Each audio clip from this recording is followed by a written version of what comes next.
अज्ञानतिमिरान्धस्य ज्ञानञ्जनशलाकया चक्षुरुन्मिलितं येन तस्मै श्रीगुरुवे नमः।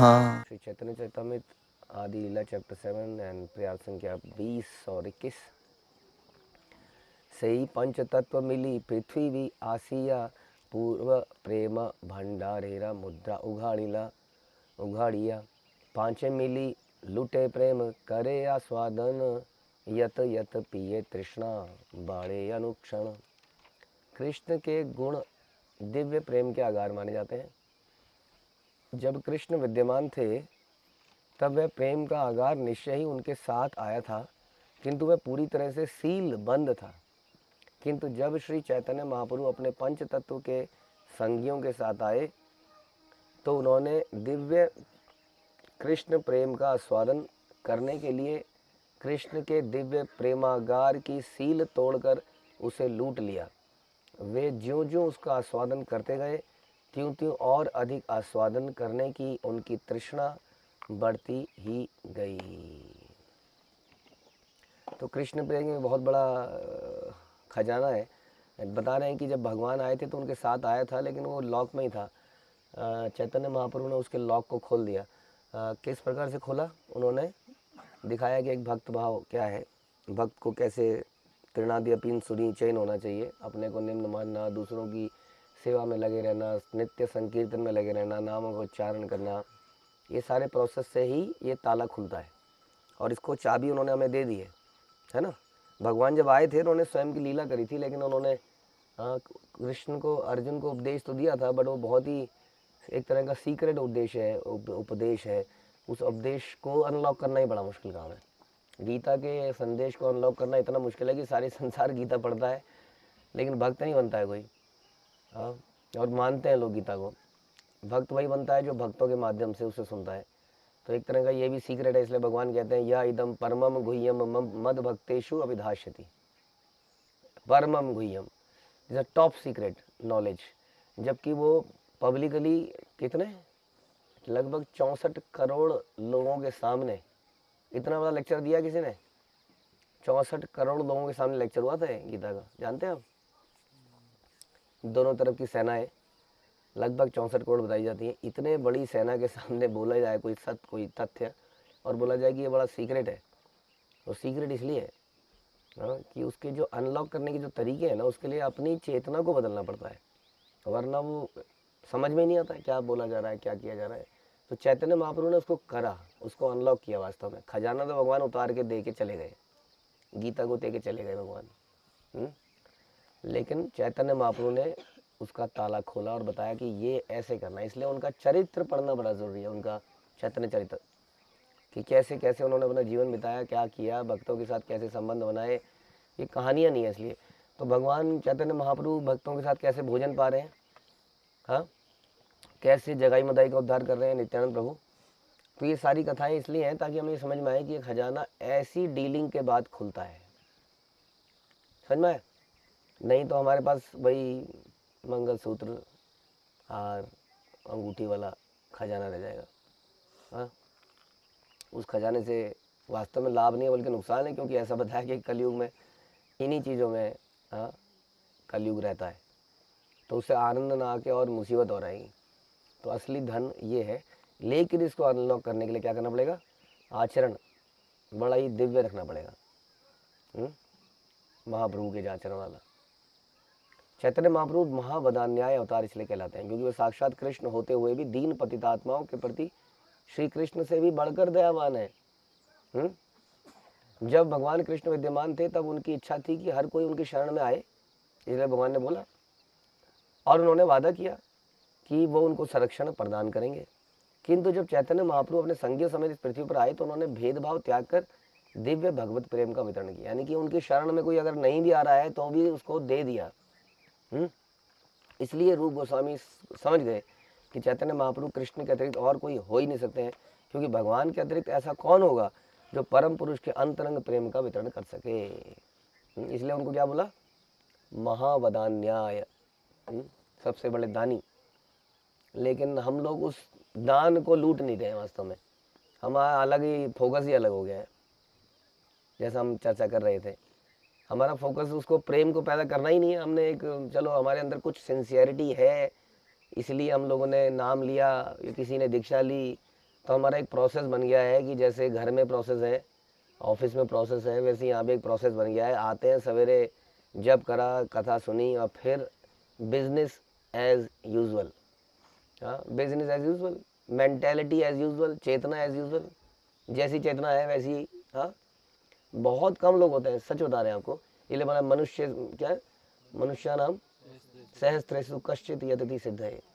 हाँ, यतताम अपि सिद्धा नाम कश्चित माम वेति तत्व। बहुत कम लोग होते हैं जो इस बार पे मेंटेलिटी, इस पे फोकस करते हैं, कंटेम्पलेट करते हैं कि मेरे आचरण में कुछ बदलाव आ रहा है कि नहीं आ रहा है, मैं कुछ बदल रहा हूँ या बदल रही हूँ कि नहीं बदल रही हूँ, क्या मैं महाप्रभु की इच्छाओं के अनुसार अपने चेतना को कर पा रहे हैं कि नहीं कर पा रहे हैं। बहुत कम लोग सुनते हैं, बाकी लोग सुनते हैं, बैठते हैं, उनके अंदर बात बताते हैं श्रील प्रभुपाद की, उससे भी लाभ मिलेगा, उससे भी लाभ मिलेगा धीरे धीरे, बट वो स्लो रहेगा, है ना। और एक आदमी जो कॉन्शियसली एफर्ट कर रहा है अपनी चेतना को बदलने के लिए, क्या उसको ज़्यादा लाभ नहीं मिलेगा, उसको लाभ मिलेगा ही श्रवण कीर्तन के साथ साथ। तो ये बता रहे हैं कि ये जो चैतन्य महाप्रभु ने किया, सबको उसको बांटा, दे दिया, जिसने शरण नहीं उसको भी दे दिया, बट इसको रियलाइज करने वाले लोग कम हैं। पुनः पुनः पिया हय महामत, नाचे कांदे हासे गाए ये छे मद मत। स्वयं श्री पंच तत्वों ने पुनः पुनः नाच कर इस तरह भगवत प्रेम रूपी अमृत को पीना सुगम बनाया। वे नाचते, रोते, हंसते और गाते थे मानो उन्मत्त हो, और इस तरह उन्होंने भगवत प्रेम का वितरण किया। अगेन इसे आचरण से दिखाया। तो नाचना गाना भी एक आचरण है। हाँ, लेकिन नाचना गाना भी हो सकता है कि जैसे कि कई बार हम कीर्तन में नाचते हैं, तो नाचना है तो नाचना है जी, हाथ उठाने हैं तो उठाने हैं, बोझ सा लगता है उठाने। और एक है जो आदमी बड़ा उत्साहित होके ये सोच के नाच रहा है कि भगवान मुझे देख रहे हैं, हाँ, और मैं नाच रहा हूँ उनकी प्रसन्नता के लिए। तो इसमें भी अंतर हो सकता है। इसलिए कह रहे हैं कि प्रोसेस के पीछे का भाव मिसिंग हो जाता है। यहाँ पर पंच तत्वों ने नाच नाच कर भगवत प्रेम रूपी अमृत को पीना सुगम बना दिया। ऐसे करना है, ऐसे करना है, ऐसे करना है। सामान्य तो लोग कीर्तन और नर्तन का वास्तविक अर्थ नहीं समझ सकते। श्रीनिवास आचार्य ने गोस्वामियों का वर्णन करते हुए कहा है, कृष्ण और कीर्तन गान नर्तन परौ, न केवल चैतन्य महाप्रभु तथा उनके संगी ही इस कीर्तन तथा नर्तन का प्रदर्शन करते हैं थे, अपितु अगली पीढ़ी में 6 गोस्वामी ने भी उनका अनुसरण किया। वर्तमान कृष्ण भावनामृत आंदोलन में भी इसका सिद्धांत का पालन किया जाता है। इसलिए केवल कीर्तन तथा नर्तन से हमें विश्व भर में अच्छी स्वीकृति मिल सकती है, मिली है। किससे किससे मिलेगी? हाँ, कीर्तन और डांस। कैसा? उत्साहित। ऐसा लगे जैसे मुर्दे डांस रहे हो, डांस कर रहे हो, है उत्साहित। किंतु ये जान लेना होगा कि ये कीर्तन तथा नर्तन इस भौतिक जगत का नहीं है, वास्तव में दिव्य कार्यकलाप है। क्योंकि कोई जितना भी कीर्तन और नर्तन में रत होता है, वह उतना ही अधिक भगवत प्रेम रूपी अमृत का आस्वादन कर सकता है। पात्रा पात्र विचार नाही स्थान स्थान, यही यहाँ पाए तहाँ करे प्रेम दान। भगवत प्रेम का वितरण करते समय श्री चैतन्य महाप्रभु तथा उनके संगियों ने कभी विचार नहीं किया कि कौन सुपात्र है कौन नहीं है, इसका वितरण कहाँ किया जाए कहाँ नहीं। उन्होंने कोई शर्त नहीं रखी, जहाँ भी कहीं अवसर मिला पंच तत्व के सदस्यों ने भगवत प्रेम का वितरण किया। समझ में आया? उन्होंने ये नहीं देखा कि पहले मैं अपने परिवार को भगवत भक्त बना लूँ, फिर दूसरों को बनाता हूँ, फिर कौन इसमें सुपात्र है, कौन ज़्यादा पंडित है, कौन ज़्यादा इंटेलेक्चुअल है, कौन ज़्यादा पैसे वाला है, कौन ज़्यादा वटेवर, है ना। मेरे से आज तक कितने लोग बोलते हैं एक ही प्रश्न, प्रभु जी अब ये अपने बच्चे को भक्त नहीं बना पा रही हूँ, कैसे कैसे करें, और बहुत प्रयास कर रही हूँ, पिछले 10 साल से प्रयास कर रही हूँ। मतलब तो बच्चे भी क्यों लगे हो, बाकियों के बच्चों को बना लो। तो अपने बच्चे भी लगे क्यों जब बन नहीं रहा है तो? नहीं, मेरा बच्चा कैसे भक्त बन जाएगा? अरे ट्राई कर ले, नहीं बनाए तो क्या करें, तो औरों को नहीं बना सकते हैं जी।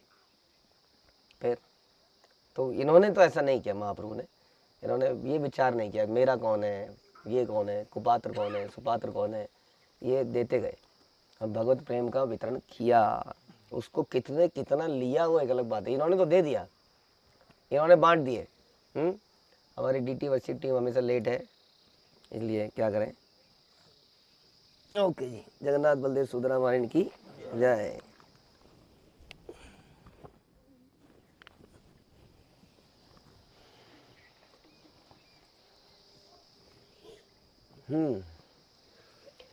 तो कई बार आदमी को कुछ मिल जाता है, वो उसका यूटिलिटी नहीं जानता है ना। जैसे आदमी चाहता तो है कि उसको बेस्ट चीज़ मिले, जैसे कि माना कि आदमी को बड़ा शौक होता है, जैसे कि लैपटॉप खरीदना है, आदमी चाहता है कि प्रभु जी वो i9 दिला दीजिए प्रभु जी। हाँ, वो दिला दिया, ये प्रोसेसर वो प्रोसेसर जो 1.5 लाख का पड़ गया जी। हाँ, और बैठ के क्या कर रहे हैं उसमें उसमें मेल चेक कर रहे हैं।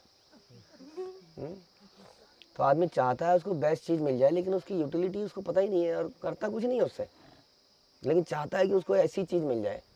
ऐसी चीज़ मिलने के बाद भी आदमी उसको खोए रहता है। जैसे कई बार हम एग्जांपल देते हैं कि वो गार्डनर माली है ना, हम कहते हैं ना माली को कहीं से हीरा मिल गया खोते हुए, उन्हें बड़ी सही चीज़ें बड़ा है, उसने खुरपी को थोड़ा सा तेज़ किया, खुरपी एकदम से तेज़ हो गई। हाँ बढ़िया, उसने जेब में रख ली, रोज़ खुरपी तेज़ करता था उससे, किससे? हीरे से।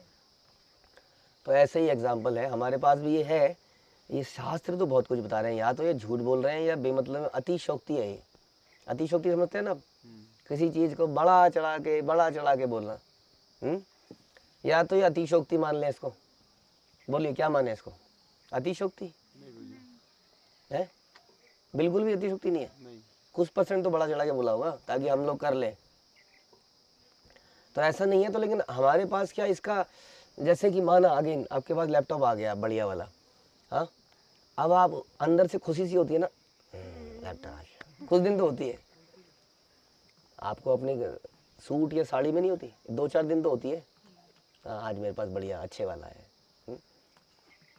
लेकिन वो फीलिंग हमारे पास ये मिसिंग है ना इस वक्त, कि हमें कुछ मिल गया है ऐसा, वो फीलिंग मिसिंग है। तो इसका मतलब हमें दिया तो सही उन्होंने तो बांट दिया, लेकिन लेने के बाद लेने वाले ने क्या किया उसका, ये भी तो बात है। लेने वाले ने कुछ नहीं किया, लेने वाले तिजोरी में बंद कर दिया आपने। तो इस प्रकार से मिलने के बाद भी हम लोग बड़े दुर्भागी हैं।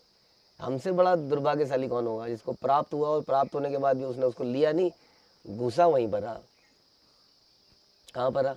जहाँ उसकी चेतना से, सुनते हैं ना कि नाली से कीड़े निकाल के सिंहासन पे रखा, वो थोड़ी देर में रेंगता नाली में घुस गया। तो ये हमारी चेतना हो जाती है। क्यों हो जाती है? क्योंकि हमारा पता नहीं क्यों, ये डीप थिंकिंग ही नहीं है। समहाउ इस कलयुग में इंटेलेक्चुअल लेवल इतना कम हो चुका है कि आदमी चिंतन करता ही नहीं है, कभी भी बिल्कुल चिंतन नहीं करता है इन चीज़ों के ऊपर, चेतना के ऊपर। तो पंच तत्व ने सबको वितरण किया। प्रभुपाद कह रहे हैं कुछ ऐसे धूर्त हैं जो चैतन्य महाप्रभु के संदेश के विरुद्ध कृष्ण भावनामृत आंदोलन की आलोचना करते हुए कहते हैं कि इनमें इसने यूरोपियों तथा अमेरिकों को ब्राह्मणों के रूप में सम्मिलित करके उन्हें संन्यास दीक्षा दे दी है। यानी कि कह रहे हैं कि जो लोग एलिजिबल नहीं थे उनको भी इन्होंने संन्यास दीक्षा दिला दी। हमें आरोप लगा रहे हैं हमारे ऊपर, किंतु यहाँ हमें प्रामाणिक कथन प्राप्त होता है कि भगवत प्रेम के वितरण में यह विचार करना ही नहीं चाहिए कि कोई यूरोपीय है, अमेरिकी है, हिंदू है, मुस्लिम है इत्यादि है। कृष्ण भावनामृत आंदोलन का प्रसार जहाँ कहीं भी संभव करना चाहिए और उन सभी लोगों को स्वीकार कर लेना चाहिए जो इस प्रकार ब्राह्मण हिंदुओं या भारतीयों से भी बढ़कर वैष्णव बन जाते हैं। समझ में आया? श्री चैतन्य महाप्रभु की आकांक्षा थी कि उसको उनका नाम पृथ्वी के ग्राम ग्राम में तथा शहर शहर में फैले। हाँ, तो उस फैलाने के लिए ही हम लोग ग्राम ग्राम में जाते हैं। इसलिए we are part of a mission. Mission में जो होते हैं उनको क्या कहते हैं? मिशनरी। तो हम लोग एक मिशन में है। अब कोई मिशन में, जैसे हम अक्सर बोलते हैं, आपको क्या लगता है कि बॉर्डर में जब माना पाकिस्तान से युद्ध चल रहा है तो वो क्या मांगते होंगे? फैसिलिटीज़। BSF के लोग, आप जानते हैं कि बम जब गिराया जाएगा तो किसी इमारत पे गिराया जाएगा, है ना। तो जो उनके फैसिलिटीज़ बनी होगी नॉर्मल डेज में, हेडक्वार्टर्स बॉर्डर के आसपास, वहाँ रहना पड़ेगा उन्हें। वहाँ रहेंगे तो मारे जाएंगे 2 दिन में ही, बॉम्ब गिराएंगे वहाँ।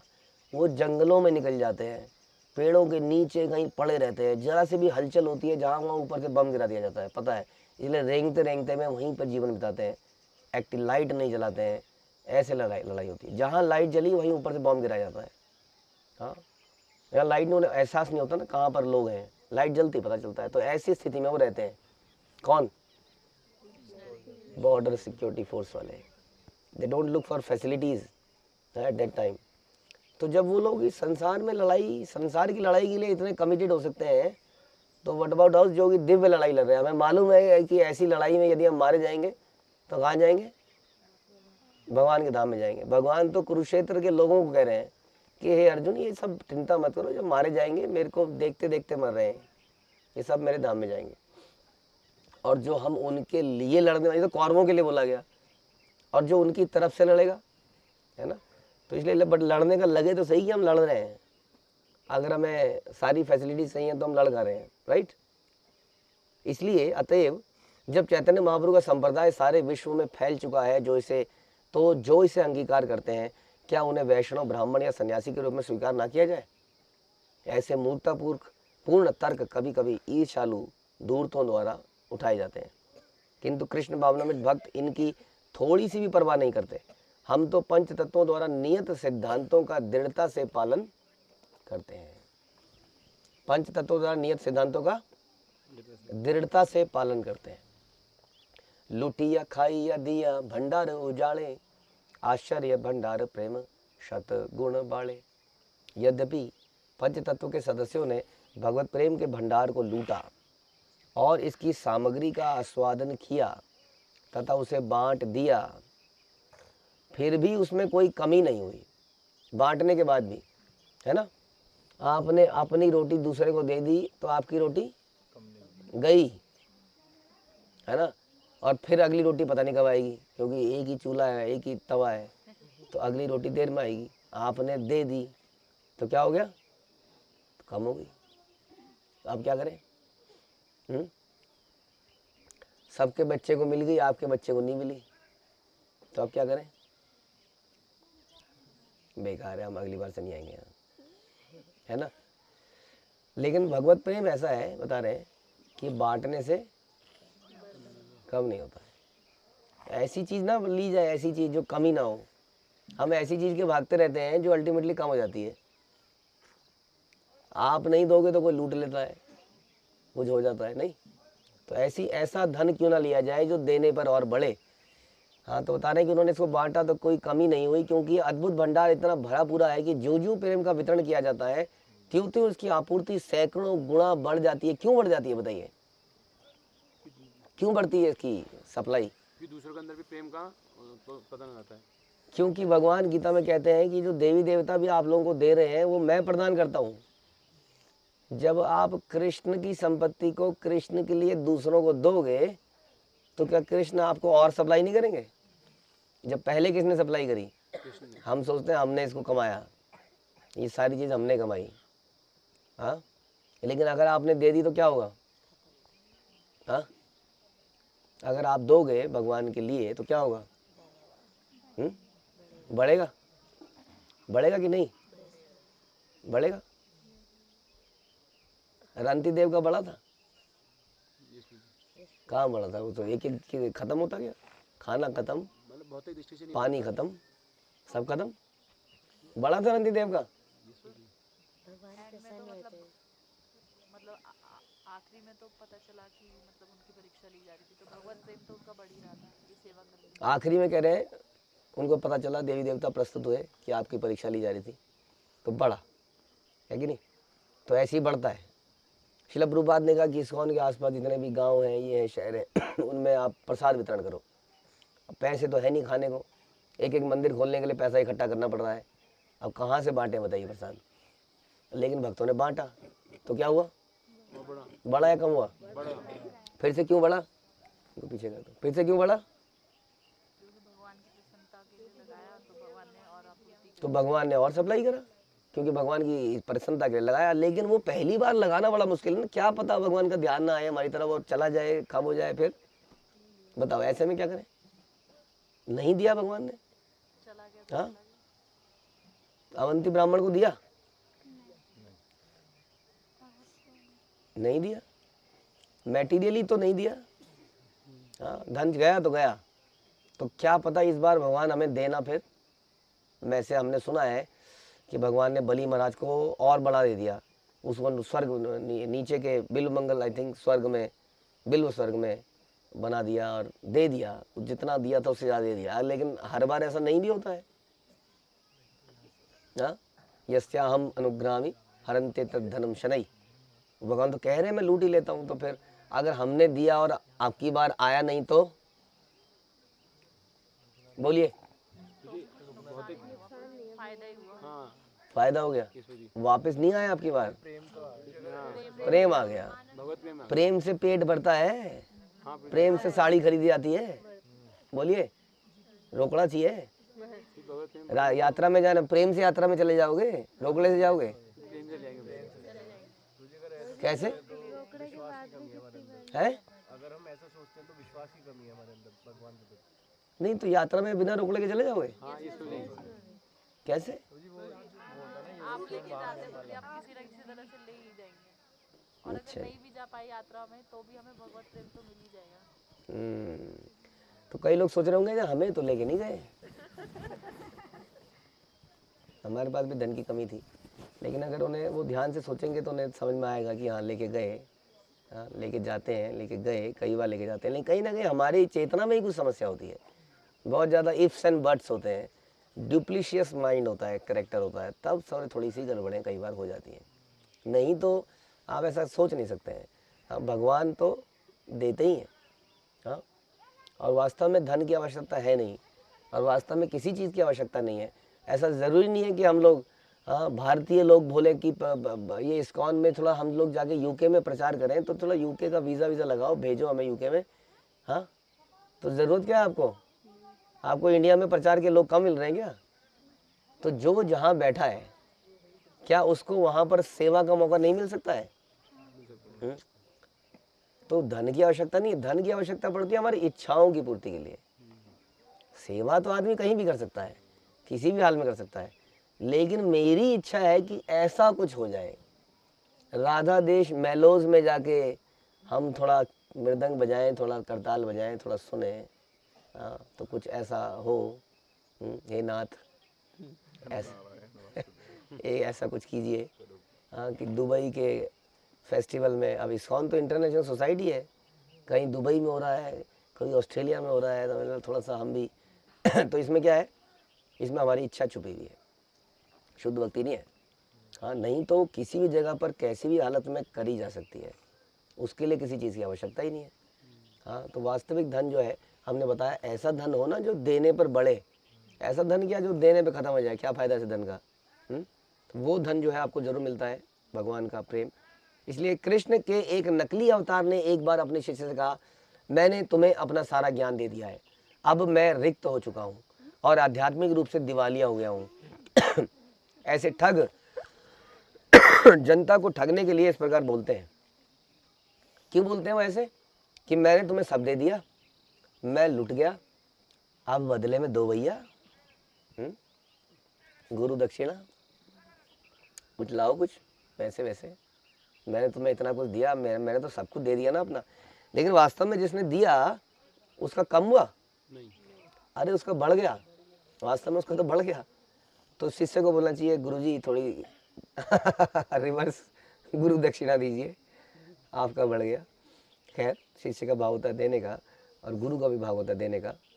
ऐसे ठग जनता को ठगने के लिए इस प्रकार बोलते हैं, लेकिन किंतु वास्तविक आध्यात्मिक चेतना इतनी पूर्ण होती है कि जो जो इसका वितरण किया जाता है या तू बढ़ती चली जाती है। इसलिए हम कहते हैं कि प्रचार करना तो आप परोपकार के लिए, गुरु परंपरा के लिए तो कर ही रहे हो, लेकिन अपने लिए भी बड़ा जरूरी है, क्योंकि हमारा ये धन केवल जप करने से नहीं बढ़ने वाला है।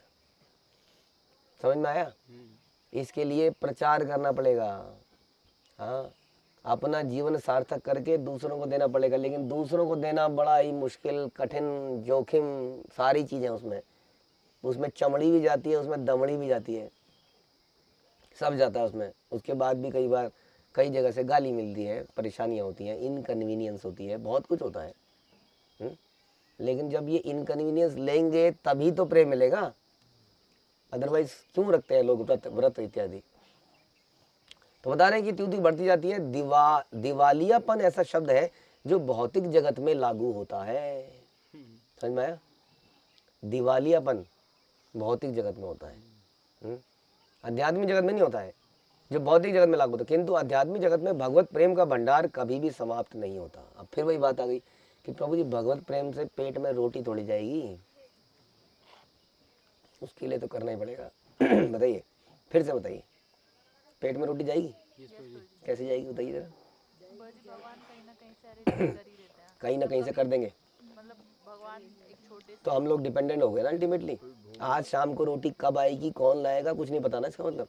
जी वैसे भी तो डिपेंडेंट ही है भगवान पे। वैसे का डिपेंडेंट है, घर में 25 किलो का आटे का कट वो रखा हुआ है, चावल रखा हुआ है, और 25 नहीं, पता नहीं गृहस्थ तो एक कमरा तो गृहस्थों के पास अनाज का ही भंडार होता है, इकट्ठा कर करके। तो वो जा भी सकता है अगर भगवान चाहे। जा क्या सकता है, चूहा खाएगा, कितना खा जाएगा चूहा? आग लग जाएगी। आग लग जाएगी, लेकिन आग दिखती नहीं है। लगता है 100 लोगों में से, 100 करोड़ लोगों में से एक आध आदमी जलता दिखता है तो लगता है कि क्या जलेगा, फिर इंश्योरेंस भी तो है। कई बार तो जी परिवार लेकिन आपको इन सारी संपत्ति से प्रेम और आनंद नहीं मिल सकता है, ये आप देख लीजिए। आप भंडार तो लगा लीजिए, कभी कभी वो भंडार जा भी सकता है, हाँ, लेकिन भंडार भगवान छीने ही क्यों आपसे? हाँ भैया, भंडार छीनना कोई दंड देना थोड़ी है। दंड देना क्या है? भंडार देना दंड है। याद है आपको स्टोरी, जब एक आदमी अपनी एक तलवार क्या देता है, इंद्र अपनी तलवार योगी को देता है। क्यों? क्योंकि योगी जबरदस्त तपस्या कर रहा था। अब इंद्र ने बोला यार कई बार मेनका भेज दी, कई बार कुछ हो गया, थोड़ी बदनामी भी हो रही है, तो इस योगी का योग को खराब करने के लिए क्या किया जाए, इंद्र जो है अपनी तलवार उसको दे देते हैं। तलवार क्या हो गया? धन संपत्ति ताकत हो गई। अब योगी को ताकत मिल गई। इंद्र ने बोला जी मैं जरा नेचर्स कॉल, जरा थोड़ा टॉयलेट वगैरह हो गया आता हूँ, आप जरा इसको पकड़िए, इसी काम से आता हूँ, आप इसको पकड़िए, थोड़ी देर रखिए, रख लेंगे आप? हाँ आप बोल रहे हैं, आप इंद्र हैं, रख लूँगा। अब जैसी ही तलवार हाथ में पकड़ी, हाँ वो एकदम से वो तलवार थी ना वो, और तलवार रखने के लिए जरा सी थोड़ा सा ऐसे किया तो देखा पीछे एक बरगद का पेड़ फक से उड़ गया, कट गया। नहीं ये क्या हो गया? उसके बाद तो उन्होंने ऐसे घुमाई और सारे पेड़ उड़ते गए। उधर वो जानवर को मारा, उसको क्या वो योगी था और क्या बन गया वो थोड़ी देर में, हाँ डाकू बन गया वो आदमी।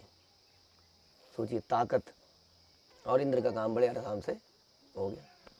तो इसका मतलब अब हमारे पास बड़ा कृपा है जी, हाँ धन है, खाना है, नौकरी है, कृपा है, तो ये कृपा है। इसके चक्कर में तो आदमी और मर जाता है, हाँ इसके चक्कर में आदमी और मर जाता है, अपने को ही डिपेंडेंट मानने लगता है कि मैं ही हूँ, मैं ही अपने को चला रहा हूँ। इसलिए कह रहे हैं कि वास्तविक जो सुख है, प्रेम है, वो किससे मिलेगा? आनंद। वो भगवान के प्रेम में आनंद है। संसार में भी आप देखते हो कि हम लोग फैमिली क्यों बनाते हैं? कहते हैं ना यार फैमिली बैठ के जरा गेट टुगेदर करेंगे। क्यों करेंगे? थोड़ा पकौड़े छोड़े साथ में बैठ के खाते हैं तो आनंद आता है। शराब पीने वाला आदमी भी कहता है कि जरा कोई साथ ही ना हो तो मज़ा क्या है शराब पीने का? मिल बैठेंगे तीन यार, तो साथ में नहीं बैठे तो आनंद क्या आया? लेकिन प्रॉब्लम क्या है, ये आनंद तो आता है, लेकिन क्योंकि हृदय इतने करप्ट है और अपने को ही सुख देना चाहते हैं, थोड़ी देर में उनमें आपस में झगड़ा हो जाता है। तो आपने सुना है सुंद और निसुंद, राइट? सुंद और निसुंद दो बड़े ज़बरदस्त भाई थे, बड़ा याराना था इनका, बचपन के भाई, और बड़ा ज़बरदस्त, उनका कभी झगड़ा नहीं होता था। अब दोनों ने राक्षस थे, देवताओं की पिटाई, इसकी पिटाई, उसकी पिटाई, यहाँ पूरा सब लोग इंद्र जैसे हमेशा ही हो जाता है, सब परेशान, क्या करें जी। तब बताया गया भगवान को, भगवान का बड़ा आसान है, इनको हम संपत्ति देते हैं। कौन सी संपत्ति देते हैं? स्त्री संपत्ति देते हैं इनको हम।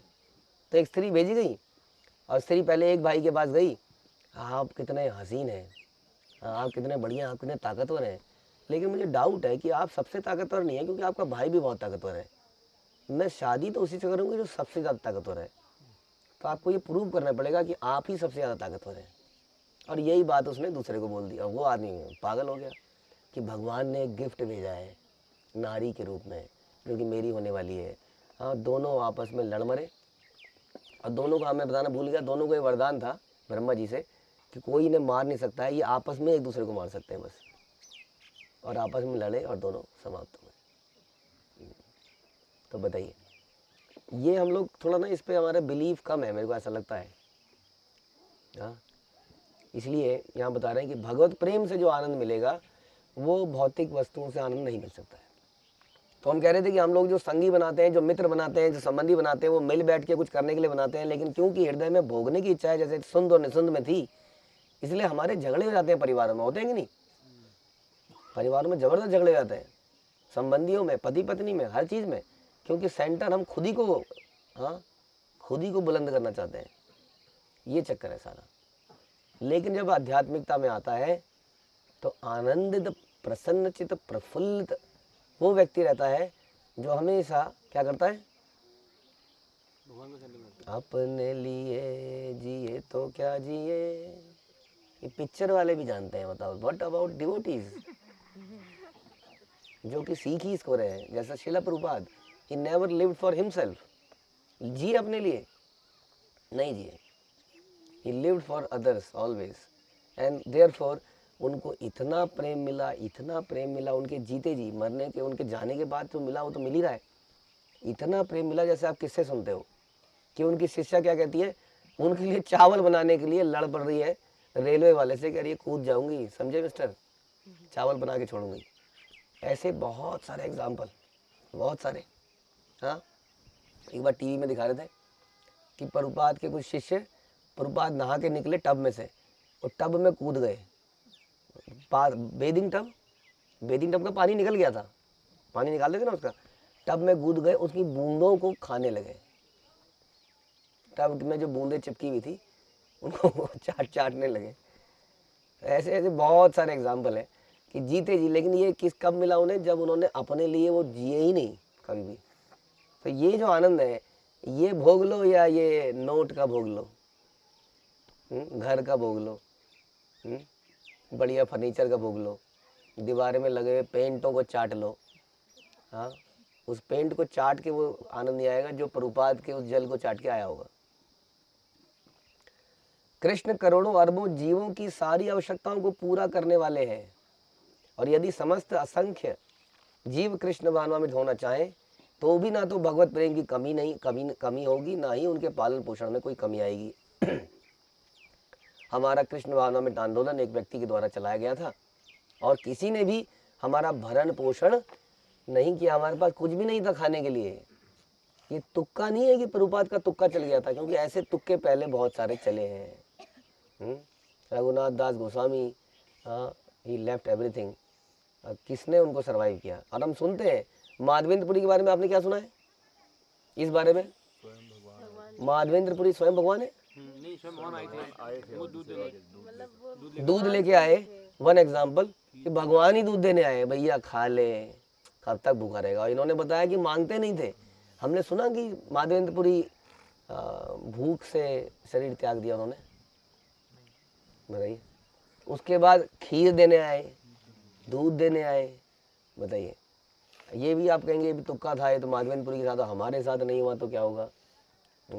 ये हमें थोड़ा भ्रम है कि शायद अभी हम लोग कर रहे हैं इसलिए ऐसा हो रहा है, अभी भी वही कर रहे हैं, ये समझना पड़ेगा। किंतु इस समय हम विश्व भर में लाखों डॉलर खर्च कर रहे हैं और ये आंदोलन बढ़ता ही जा रहा है, अतएव अभाव का कोई प्रश्न ही नहीं उठता। पता नहीं पैसा पैसा कहाँ से आ रहा है। 40 रुपये से चलाया गया ये बिजनेस दुनिया में आज की डेट में, हाँ, पता नहीं कितने अरब कितने खरब संपत्ति, बताइए। Who is giving? Krishna is giving. भले ही ईर्ष्यालु लोग जलते रहे, हाँ, भले ही ईर्ष्यालु लोग जलते रहे, किंतु यदि हम अपने सिद्धांतों का पालन करेंगे और पंच तत्वों के पद चिन्हों का अनुसरण करेंगे तो यह आंदोलन बनावटी स्वामियों, सन्यासियों, धर्मज्ञों, दार्शनिकों, वैज्ञानिकों से रोके नहीं रुकेगा। हमारी आलोचना तो हर जगह होगी, हर जगह हमारी आलोचना होगी। शुरुआत में लोग हमसे चिढ़ेंगे, डरेंगे, लेकिन धीरे धीरे यदि हमने उनको प्रेम बांटा तो वो हमसे प्रेम करेंगे, क्योंकि ये समझ भौतिक प्रभाव से परे आते हैं। जो लोग कृष्ण भावनामृत आंदोलन का प्रचार प्रसार कर रहे हैं उन्हें ऐसे धूर्तों, ऐसे मूर्खों से डरना नहीं चाहिए, समझ में आया? क्योंकि भगवान ने क्या बोला है? माँ सुचा। डरो मत यार, डर क्यों रहे हो? मैं तुम्हारे साथ हूँ। क्यों चिंता करते हो आपके बच्चे का क्या होगा? हाँ, या गुरुकुल से निकल के कुछ कर पाएगा कि नहीं कर पाएगा? हाँ, बुआरी ला पाएगा कि नहीं ला पाएगा? बहू बहू ला पाएगा नहीं ला पाएगा, क्या होगा मेरे बच्चे का, क्या होगा मेरा, क्या होगा ये पति का धीरे धीरे ज़्यादा घुसता जा रहा है, हाँ छोड़ देगा तो क्या होगा, बहुत सारे विचार आ जाते हैं हमारे दिमाग में। भगवान कह रहे हैं डरो मत, मैं ही तो हूँ सप्लायर, जब तुम इतना मेरे लिए करोगे तो मैं तुम्हारे लिए क्यों नहीं करूँगा। योगक्षेमम महाम्यम। हरे कृष्णा। श्रील प्रभुपाद की जय। श्री चैतन्य चरितामृत की जय। श्री कृष्णदास कविराज की जय।